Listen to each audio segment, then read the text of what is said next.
Okay, greetings, brothers and sisters. Let's start here with Ricky Gervais. Can't wait for humanity to be wiped out. Late night with Seth Meyers.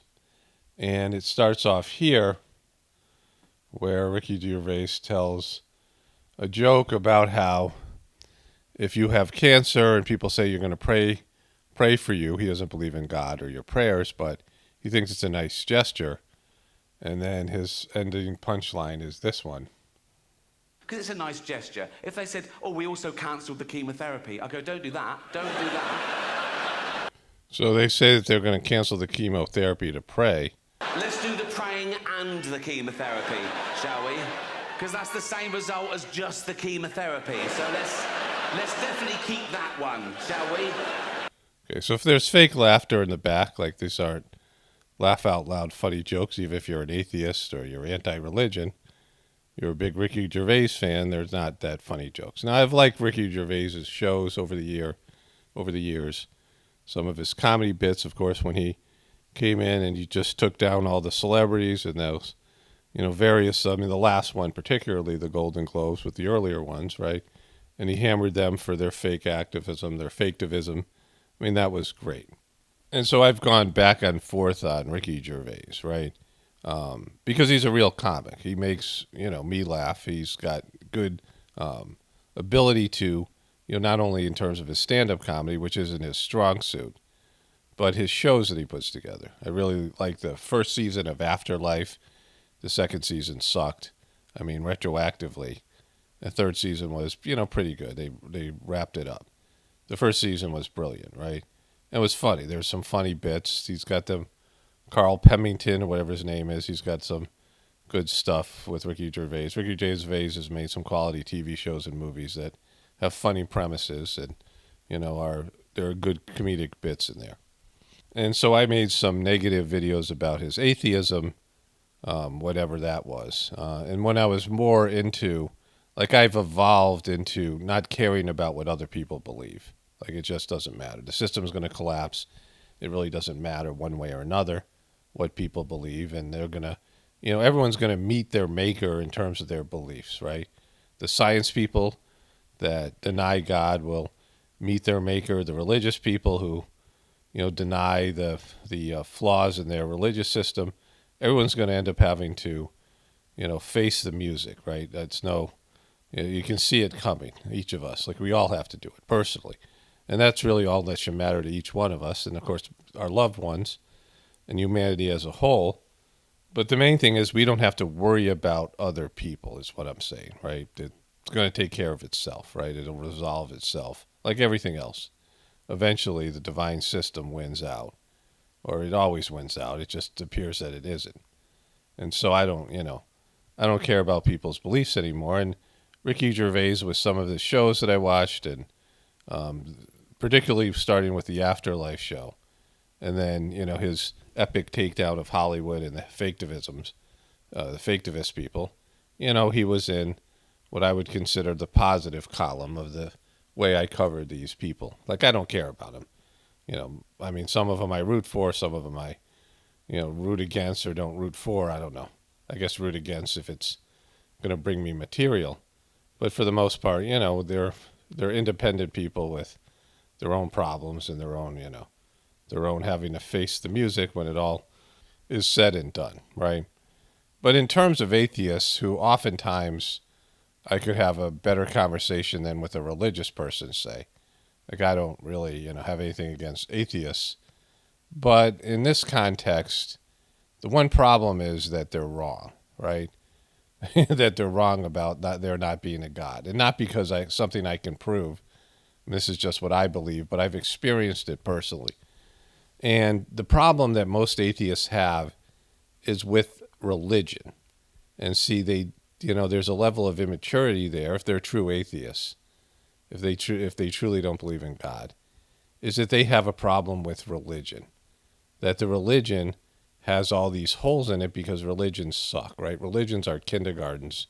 Religions are for people who can't have a spiritual relationship with God, and that means an internalized relationship with God, which is a lot of people, especially now. And so all those people who can't rise up to a higher level of relationship with the divine, they need something like a religion that gives them the bare, the bare basic understanding of God, and then a lot of rules. And if they follow the rules, then they can move up in a future existence where they have more abstract abilities to think, and they can have an interpersonal relationship with the divine, right? And they're told what God is and what God isn't, and the religion is, a corrupt organization, eventually, that connects, acts as a middleman to connect you to God, that their God, their version of God. And so people in religion are not really believers in God. They're mostly believers in their religion and their community, and their, it's more of a social thing than it is a spiritual thing. And so you have atheistic people who see through it. They see through the hypocrisy. They see through all the negative aspects of religion, which is good. That's a good thing, right? And the problem with them is they don't go to a higher level and understand it isn't God they have a problem with. It's humans manipulating the other people's belief in God for profit, right? The scam artists, the people, the flim-flam men that run the religion, the power-hungry people who are now taking advantage of other people's beliefs, and they are human. It's a human error and not an error with God. Like, God is perfect. These people are just scumbags who are, profiting off of other people's belief in God. But there's something higher, right? There's something of a more divine nature where you can have an interpersonal relationship with God. That's the heartfulness meditation that I do. And I'm very specific about struggling with the organization of the system. There's great things about the organization. Like I've said this before, if you watch my Journey series, the organization has done so much for me, but it's still made up of people, and, they get goofy. People get goofy and do stupid stuff. And, that's happening now. That's why the YouTube channel sucks. The Heartfulness YouTube channel sucks, which I've documented, because so many people came to me and said, what's up with this? I'm like, well, it's people being people, right? But the services in the Heartfulness meditation, which is transmission that comes directly from the source and cleaning of your heart, the things that block your connection to God, are perfection. Like, it's a perfect system in the way it works, and I've benefited from it, right? But it's a spiritual organization where you have to go beyond the organization itself, in a sense, and have your own interpersonal relationship to God and start answering to God and including God in your soul, in your path as it is revealed. But also people get big egos. Sometimes people say, I'm being channeled to by something. It could be their egos. It could be a lower level spirit. I mean, there's all these issues with it, right? So spirituality even has its problems and pitfalls, and the ego always mucks things up on every level. And so this is the problem atheists have with any of these organizations. It's a human problem. They have a problem with humans and not with divinity, right? Not with pure divinity, because humans have freedom of choice, and they can screw up. Humans can screw up anything, and will, right? It's proven. It's a proven fact. So the problem I have with Ricky Gervais here. Well, let's go to the next section where he says he wants all of humanity to be wiped out. So let's start here with Seth Meyers, because this is the fakest, goofiest laugh. All these late night talk show hosts are like horrible. Like the difference between Seth Meyers and Ricky Gervais is funny, right? He's an actual comedian. Please welcome back to the show our good friend Ricky Gervais. Like, that's not real. That was a fake. You didn't laugh. And he didn't even do a good job at it, right? And so, So I go into why I love nature and why I hate people. That's the main theme. So a hatred for people, right? Now, I talk about, like, how bad people suck all the time. I mean, it's something I do here, so I appreciate that. It's not like, where'd that come, Ricky? Where'd that come from, Ricky? Like, but hatred is your hatred, which I've talked about before. If you hate something, it's the hate in you. And Ricky Gervais is allowed to say he hates people. Think about, like, if Trump said that, or, some right-wing person or some individual on the internet says it, right? Like, you would be on some sort of a list. but this guy, who seems to be a player, is able to say it. You've always been not just an atheist, but sort of proudly an atheist. That clip is a wonderful example of that. It so is. It's such a wonderful example. It's so funny. You had to fake laugh. You had to fake laugh it. Yeah, there's a billion people on Twitter, and it's like looking at every toilet wall in the world at once, isn't it? See, I talk about this as well. The comment section, and the comment section of my videos is actually better because I ban people and whatever. Maybe the videos I do, I don't know. But in general, it still sucks, right? The way people express themselves, their hostility, their just inability to self-perceive, their inability to take responsibility. But it's truth, right? It's where people are at, and we can see it. You go to Walmart, and you're like, oh, wow. I mean, you can see what's happening with humanity. And you go to other places, as in India, when there was this, I can't even express the level of poverty. And you'd go through these sections of a city where there'd be people, 5 foot tall, whatever they were, not very well developed. They're not getting enough food, not getting enough protein. And the way that they lived, and there'd be, a million of them. It would be so many people that you couldn't even believe were living like that, right? I mean, this is when people, say, or I say, or, whatever, the professionals say that count the statistics that half the world lives on less than $2 a day, and 1/3 of the world lives on $1 a day. I've seen it. I've seen, all right, that this is where that is happening, right? In these various places. So many people who aren't getting enough to eat, aren't getting educated, you're not functioning like what we consider having a human life, right? And that exists, and that's a problem. It's beyond our little cul-de-sacs and things that we live in here, and what happens on a global basis, right? But even in America, there's so much stupidity. This is the year of the dummy I've talked about. Setting out to do here. Again, it's me pondering how the humanity will be wiped out, and I can't wait. Yeah. There's a smattering of laughter, fake laughter behind them. Think you'll be here to see it? I'll see some of it. I'll see the beginning of it. Yeah. But I think. So this is coming, and I don't care him saying I can't wait, right? Because I know that there's going to be massive amount of population reduction. I think most people can see it. It has to happen, right? We're at peak population. And when any species gets at peak population, at some point they're going to go the other direction. So I don't begrudge Ricky Gervais or anybody saying that they're going to look forward to it, because it's something that's going to happen, right? If it's going to happen, you might as well look forward to it and be grateful for it. But the issue I have with Ricky Gervais now is that, his whatever reasoning that he's come across his atheistic position is, wrong, right? It's not something that's true. I mean, for me, I can't say, I'm not speaking for other people's beliefs, but in my experience, God exists. And with God existing, there's a point to life. You understand this? There's some reason that we're here because there's a plan. But if it's just random, then it doesn't matter. Doesn't matter what you do. Doesn't matter. There's no goal here. You're going to die. And this is my problem with his afterlife show, that there's no purpose to your life. There's nothing, there. I mean, you're going to have your own individual goals. You want to be rich. You want to have pleasure. You want to have this. I mean, it's going to be mostly pleasure-centered. I mean, if you're talking about being randomly here with no soul, then you might as well enjoy yourself and have the best life, or whatever it might be, right? Because it doesn't matter. Your life is inconsequential. And if your life's inconsequential, then,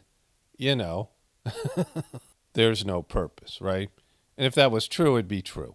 If there was no purpose, if I hadn't experienced whatever I've experienced through the heartfulness meditation of a divine plan and divinity, and I just talked about this the other day with some of my experiences that happen all the time, where random, obscure things are said more than once. I covered this with Mary Hartman being said by Alec Baldwin, and then it was said by these guys on the sports show.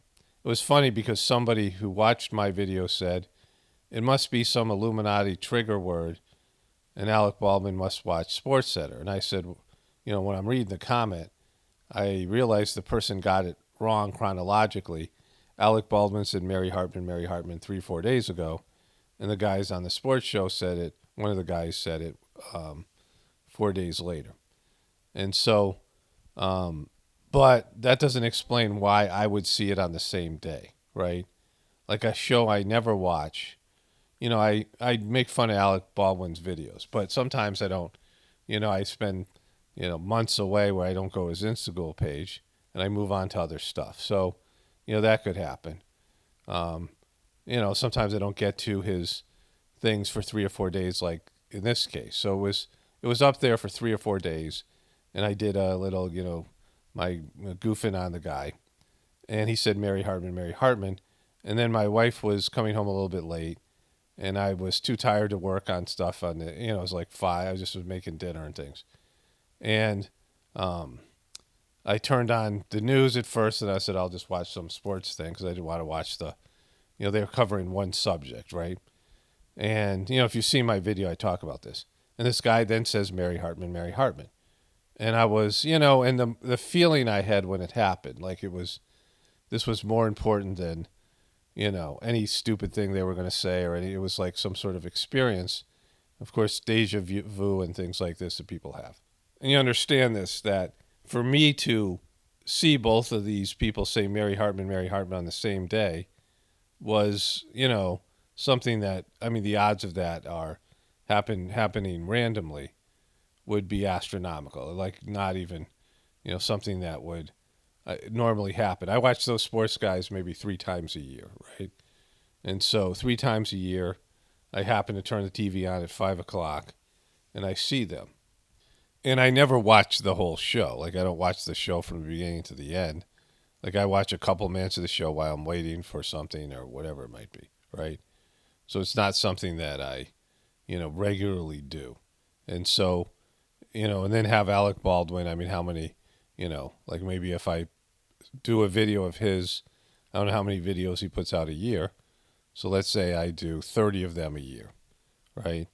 And so the odds of both those things happening on the same day are astronomical. But the issue for me beyond that would be that happens to me all the time. 2 obscure things like that happen to me where I say, hey, this is to me evidence of a plan, right? To other people, they're like, oh, it's no big deal, whatever. But to me, my experience and the way I feel when I see it is confirmation of a plan. And a lot of times it's random, but once in a while it's something profound that has an effect on me, like it's some information or something that I need to hear, right? That I'm not willing to hear. I'm repressing it or I'm pushing it away or something. And so this is to me one of the ways that I've experienced like this, the universe being, or the, whatever it is, the creation being something that came out of a plan, right? There's all kinds of ways that you can look at nature and say, oh, that's evolution, but, come on, right? There's intelligence within the system. And even, creatures that, if you look at, there's various birds that are ocean birds, which I was studying, a couple weeks ago. My wife and I were walking by the ocean, and we were watching the pelicans, and there's all these pelicans. There was a lot of pelicans for whatever reason. And they're an interesting bird because they just hover around the wind.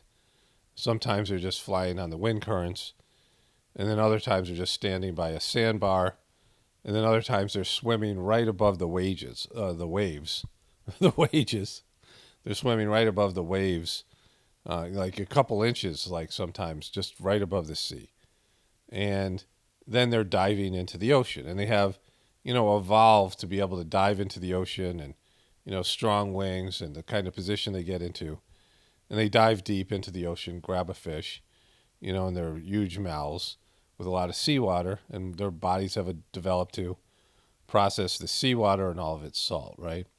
And then there's osprey that are up higher, and they catch the fish with their talons, and so they catch fish in a different way. Then there's the sandpipers. They're small little birds that are really cute. They run around, and they're fast, and The way their legs move is like a cartoon. I mean, it's really comical. And they catch little creatures that are, and they're just at it all day. Like they eat, like, I guess birds eat 3 times their body weight, right? And then there's these things called skimmers that are really neat looking birds that skim along the ocean when it's calm, right by the shoreline, and their mouths are in the ocean as they fly above the sea, and they're scooping up shit, right?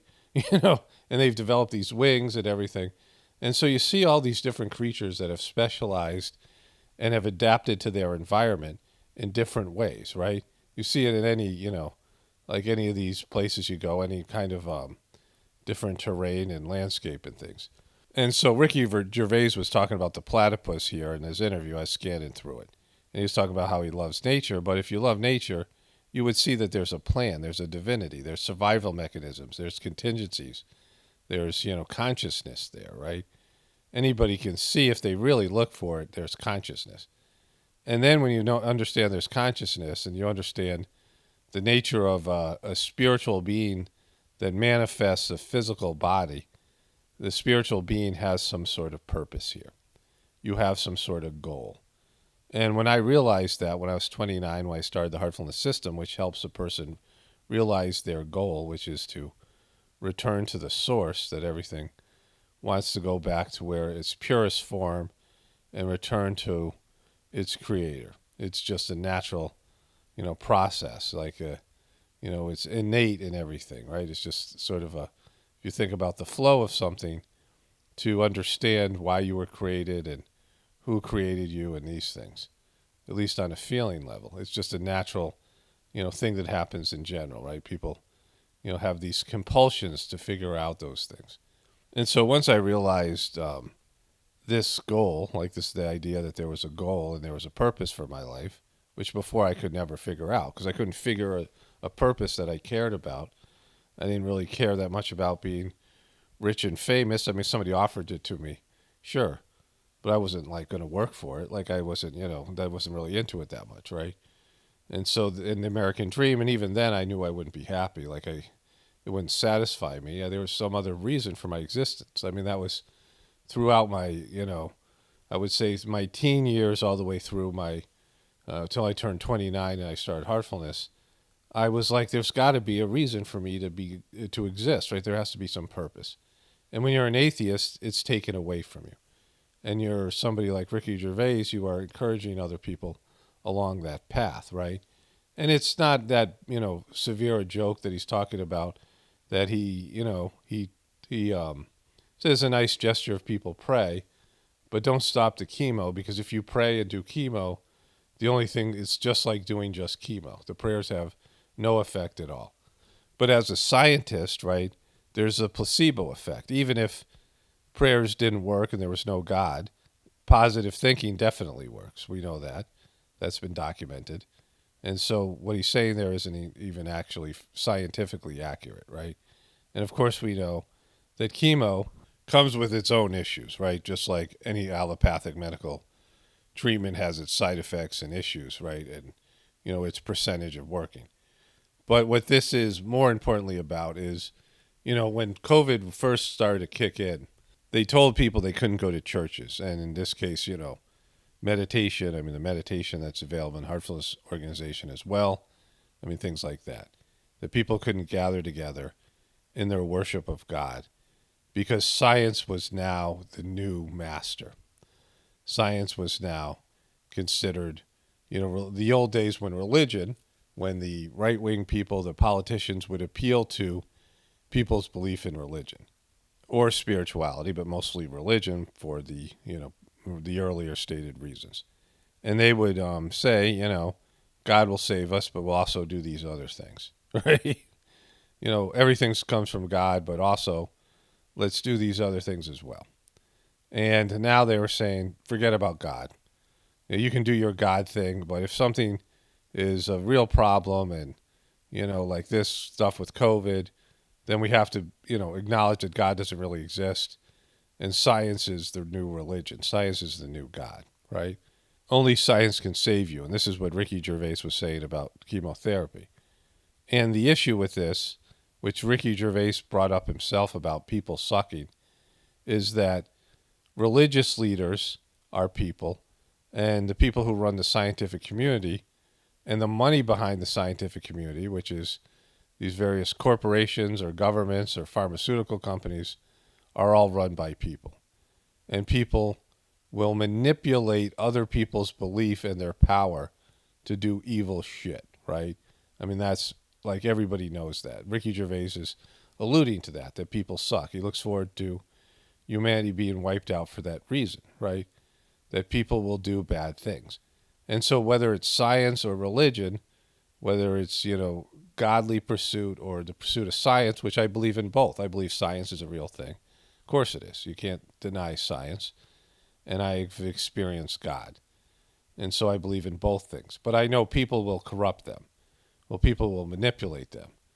So the difference in what I've, chosen to do is spend my time and energy directly connecting to God and doing my best to be honest about that. And like I said, it's very easy to say, I'm connected to God. It's your ego talking to you, right? Like you're not really connected to God. You're just connected to another version of your ego or some, negative disembodied soul that is telling you what you want to hear. And, I often find that God tells me things I don't want to hear. And that's the way it should be because we're struggling. And so, God helps us overcome our struggles and do the things that we don't want to do, the tough things, right? And in science, if I was going to be a person of the religion of science, there's like the religion of science is just like the regular religion. There's lots of people who claim to be science people. They don't know anything about science, right? They know nothing about science. What they do is they rely on other people to interpret science for them, just like religious people allow religions and their pastors to interpret God, or in this case, for Christians, the Bible for them, right? And the Bible is just an interpretation of God as well. People say, the Bible says. Well, the Bible's a book, right? It's got good stuff in it. I'm not, demeaning the Bible, but it's just a book. It's not God. It's not the word of God that you've been told, right? So just like if you're reading some scientist's opinion of, or someone else's scientist's so-called research, it's their faulty human perception of science, right? Are they completely objective and fair? Well, they try to be, some of them. But some of them are bought and paid for. Some of them are corrupt, just like with religion. And so if you don't gather your own scientific research, just like if you don't cultivate a relationship with the divinity within you, then you're just, you're the same person. You're a person who's just a sheeple being told what to do by your religious authority or your scientific authority, right? And so science, to be a spiritual scientist, you would do your own science, but on top of that, you would also be connected to God and allow God to guide you along with your mind and your scientific pursuits and your scientific equipment. So you would be both a divine person, a rishi, like in the ancient India, the scientists were also saints. And that would be the ideal, right, for somebody who's a scientist, to be a spiritual person and a scientist and be pursuing things in a truthful order and answering to not some scientific board that pressures everybody to cave to their way of thinking, right? Because scientists don't want to be like rogue, right? They don't want to be mavericks or whatever. It's a very we all agree on this. Okay, this is what this one scientist found. Okay, we all agree on that, right? There's a consensus, and they get pressured into, they do valid research that shows the opposite thing, but then the powers that be push for the one thing, right? The other thing, the non-truthful thing, the profitable thing, and they go along with it because they don't want to be, the shamed Amish, the shunned Amish, right? They don't want to be thrown out of the organization or be disgraced scientifically. And so, this stuff is all stuff Ricky Gervais isn't acknowledging. And he could, right? Either he's, shilling or he's broken in some way. And it's, it's not good for the people listening, because it's desperate times. Like he said, he's right. It's going to, there's going to be worldwide population reduction, and finding your purpose and peace in that, right? And then the people who are going to be allowed back in a diminished population are those who are willing to embrace a relationship with God. It's not the religious people. It's not the people of, the sheeple who follow scientists and the scientists who are corrupted. It's the people who are willing to rise up to that higher level and evolve and change and have an interpersonal relationship with the divine internally. I mean, that's what I firmly believe.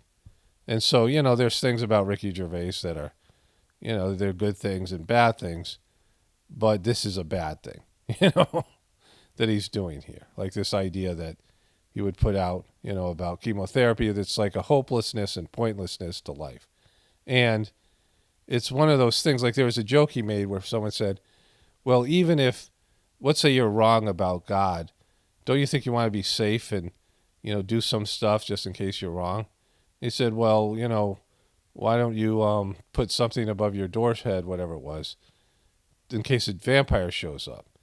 And it's not the same thing, right? Like there's, and there are vampires. Like in reality, I mean, there's spiritual vampires and there's people who, drink blood. I mean, there's been people over the years in humanity who have done these things. But either way, there's a difference between divinity and the understanding of a purpose and a plan of your purpose and a plan for the universe, and what Ricky Gervais is saying here, right? Okay, so this took a lot longer than I thought. I have a bunch of other stuff to get to. Let me go through the headlines here. Okay, so I have a follow-up on Hilari Baldwin. I missed something from that yesterday. But also yesterday, I was going to put this in the video I made about Kim Kardashian with her Devil's Horn Instagram filter, and Alec Baldwin talking about Ray Liotta and these other things. But I covered a trailer that had some music in it, and this video with Ellen, which she talks about science, which is great because it's more appropriate. And there's a guy who follows Ellen that's going to be very appropriate to this Ricky Gervais conversation. So I'm glad I waited till today, but I grabbed this screen capture yesterday. And Ellen plays a song, and sometimes the songs are going to be copyrighted, which means I have to go back and edit out or, just use enough of it. It's a pain in the ass. I mean, I can't even tell you how much of a bummer it is because I have to re-upload the video multiple times, and it takes a lot of my day doing things that has nothing to do with content. And so that's why I hesitated to use it yesterday. I don't know how much I'll use of it today, but there's some funny stuff here. But this is called Kind Science, and it's some new product stuff for Ellen. Also, YouTube has a function where they'll edit out the song for you, but it's in beta mode, and it takes 6 to 8 hours, right? But anyways, let's see what happens here. So this is something from Ellen. I don't know. Somebody sent me this. I don't know where I got it, but I've had it up here maybe 3-4 days. I recently turned 40, about 20 years ago, and I know. Wow, you're in. You could die like Ray Liotta. You're in the Ray Liotta death age bracket. Bob Saget, right? They're always in threes, Ellen. Look out! It always comes in threes. Noticed my skin changing. Just don't go to sleep in a hotel. I had more laugh lines, and my skin was becoming drier and a little bit more sensitive. And it's not about anti-aging, because I think aging is a good thing. It's about being a gremlin. It means you've lived a lot, you've learned a lot. Get cozy with your pal. And hopefully you've laughed. Touch your nose. A lot. Little giggle there, little pretentious fake giggle with the camera on. It's all about aging positively. I want to keep laughing, but I want fewer laugh lines and wrinkles. Exactly. You want to laugh but not have the side effects of those crazy laugh lines and wrinkles that come with laughter. With Kind Science, you can look as good on the outside as you feel on the inside. No way. Kind Science, Animal Kind, Eco Kind. It's just kind all over the place. Remember she whined about being the Be Kind lady, right? She didn't want to be the Be Kind lady anymore, but now she's marketing Kind Science. Also, articles in the press and on social media that said that I am not who I appear to be on TV because I became known as the Be Kind lady. I started saying be kind to one another. I thought the world needed more kindness, and it was a reminder that we all needed that. And I think we need it more than ever right now. Being known as the Be Kind Lady is a tricky position to be in. So let me give you some advice out there. If anybody's thinking of changing their title or giving yourself a nickname, do not go with the Be Kind Lady. Don't do it. It's everything you need and nothing you don't. Whoa, that's a powerful statement. Kind science. All right. I didn't watch that before. I didn't know it was coming. They might copyright that song. I might have to edit it out. It's just a whole sucky thing here. I don't know who this guy is here. My wife sent it to me. This guy's name is Yuval Noah Hardy or something. I don't know. We are probably one of the last generations of Homo sapiens, because in the coming generations, we will learn how to engineer bodies and brains and minds. Now, how Exactly. So why do we need to be Homo sapiens anymore? exactly will the future masters of the planet look like? This will be decided by the people who own the data. Okay. That doesn't inspire confidence. Science is replacing evolution by natural selection with Science is replacing evolution. evolution by intelligent design. Not the intelligent design of some god above the clouds. No God above the clouds. Up there where he's pointing. It's important what he said here. So I'm in the editing process. Like I said, I did a screen grab of this yesterday. But what he said there was that now intelligent design with humans, he's going to allude to humans here in a moment, scientists and data collectors, are making decisions that surpasses natural selection. So instead of the biggest and strongest and the most healthy, right, being selected from, a Darwinian model, he's now saying that it's intelligent design, where smarter people, geeks, and people who are, have more intellectual ability but weaker bodies and maybe worse hearts and disconnected from God more, are the new gods, and they're going to make decisions on the future evolution of humanity. And they always do this, right? The way that science is now very much like religion is. Just trust our word for it. We're the only people who can interpret science. We're the people who tell you what the science means. That's what they used to say in religion. Only the priests and the clergy could read the Bible and tell you what it means. You couldn't interpret it for yourself. You couldn't have your own individual relationship with God. You can't do your own science. You can't use your own intellect to interpret data. And so they've usurped religion, right? Born this way is now transformed into something else. I mean, they have all these theories they force on people, and then they say the other theory is wrong, and then they use the same theory, right? I saw this with this woman who was in charge of the Disinformation Bureau, and she had something called the Information War, right? Tying her to the failed Alex Jones model. And so they always end up taking their enemies' lines, right? They take, Build Back Better is a lot like Make America Great Again, right? They always end up taking the things that their enemies used, or with popular things that people are using in the truth community, and the mainstream media tries to co-opt them because of, they don't have any ability to create their own stuff. But our intelligent design and the intelligent design of our clouds, the IBM cloud, the Microsoft cloud, the cloud, not the God above the clouds, the God in our cloud that doesn't really exist in the sky. These are the new driving forces of evolution. Darwinian evolution, no godly evolution, just social media giants who collect data and have clouds. They're going to be the new gods. And at the same time, science may enable life after being confined for 4 billion years to the limited realm of organic compounds. Science may enable life to break out into the inorganic realm. So he obviously means transhumanism of one sort or another.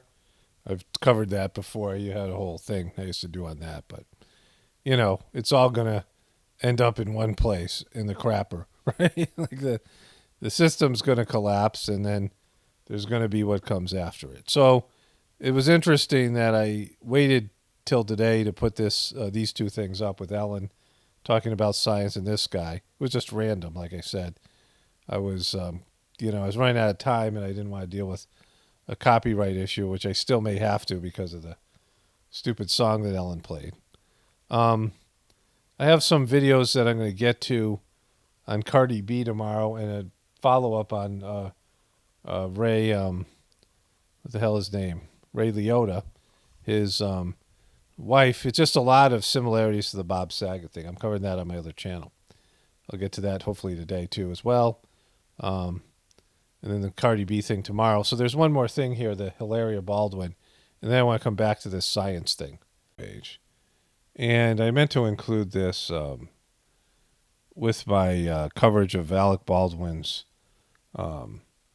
wife, mom dying. Wow. One of my viewers, the first comment, I opened up my phone and I get notifications from YouTube. And the first comment I got was, Alec Baldwin's wife, mom, geez, I keep on saying that. Alec Baldwin's mom looks like a dude. But anyways, the thing that I forgot about here was Hilari Baldwin said, she lives on in you. Her other babies, their babies, our babies, and all of those who loved her and knew her big heart. Rest in peace, Carol M. Baldwin. Now, something tells me Carol M. Baldwin didn't like Hilaria. I'm just throwing it out there. Something tells me that this person and Hilaria didn't get along. But the problem with him, he looks like, again, the cowboy thing. Right here he is, looking disheveled, sitting around a campfire. Like, just he can't get away from the imagery of reminding people about rust. But the thing about this that I don't like is when you lose a loved one, and it's, you go through a grieving process, there's no place for it on Instagram, right? I know your fans are demanding something. I know people are all, want to be whatever it is. But it's an internalized process. And when you live these things out on social media, like some kind of, new age quote that you find on some, poster that you'd buy in one of those airline magazine kind of things, right? And it's just superficial, and it's not real, and it's no feeling in it. And it's done for your Instagram crowd. It just demeans everything. And that's what sucks most about Hilaria. So I just want to wrap this thing up about science. I talked about this with the boomer hippies, that there was this generation, in terms of the heartfulness meditation, the teachings that this second master, Babaji, was instructed by Lalaji, the first master of the system, and by God, to transmit out to the world and create a desire, a craving for spirituality, for people to expand past their religions or whatever else they were doing, and break up the cultural and the whatever was going on at the time, the cultural stranglehold. And out of this came the hippie movement. A lot of good things came, organic foods, environmental stuff. I mean, there's things that were good about the liberal hippie movement. And some of those people made it to India and found various gurus, and some of those people found Babaji. And this was the, a small percentage of the boomer hippies ended up doing heartfulness. And the boomer hippies were against organization. They were against hierarchies. They were against all kinds of things. The man, right? And they wanted free love and free thought and free this and free everything free. They were against corporations. They were against power. And then they got old and they started to inherit things. Like my sister, who was a hippie, one of her friends was really a big-time hippie, was the heiress to the people who made Tootsie Rolls, right? Like something like that. And you saw these boomer hippies start becoming aware of being able to make changes based in having power, CEO power, Silicon Valley power, all kinds of different, money power and political power. And then they became what they hate. They became the man. And they started to force their beliefs on the people that disagreed with them. And that's everything that they complained about the powers that be, the Christian, the conservative Christian people doing to them, right? And it always goes that way, that people have an enemy. They have somebody they think, all right, we get rid of this person and everything will be fine. We get rid of this tyrant. We get rid of the religion. We replace it with science and everything will be fine because we're right and we know more and it'll just be better. And then they become they fill the power vacuum and they exhibit the same behaviors and they become exactly like the people that they hate. If you hate something, it is a very strong, and I've talked about how the object of the hate is something outside of you, but the hate is inside of you. And when your hate just contaminates your system, it becomes a very powerful vacuum, and you draw to you what you hate. Like you might have a great relationship with your spouse and significant other or whatever, and you end up hating somebody, and you get so obsessed with this person you hate that you forget about your loving wife or your doting husband or your kids or whoever loves you, your dogs, all the good things in your life. And you contaminate your condition with hate and obsession with this getting rid of the people that you hate. A lot of people in the truth community are like this. You're obsessed with your anger and hate over people that you see as wrongdoers. And your system gets contaminated with this, the idea of being resentful is like swallowing a poison pill and expecting your enemy to die. And so, the hate ruins you as a person or the power or whatever it is, right? So that you can get even and, do whatever you need to do. And that's what's happened with science. That science is now the corrupt, the same way that religions became corrupted with power before. Science is corrupted now. You can see it, right? And Ricky Gervais and these people are just, a part of the problem, like just putting out this, bad information instead of rising to the higher level. You could always look at something at its lowest level and criticize it, find fault with it, because it's just there. You can always, if you find the stupidest people doing anything, they're going to be doing it wrong and they're going to make the thing look stupid, right? That's just how it is. Only spirituality will save this world. It's Paul Romano, definitely reporting for the Apocalaughs. Everyone have a blessed day and be grateful.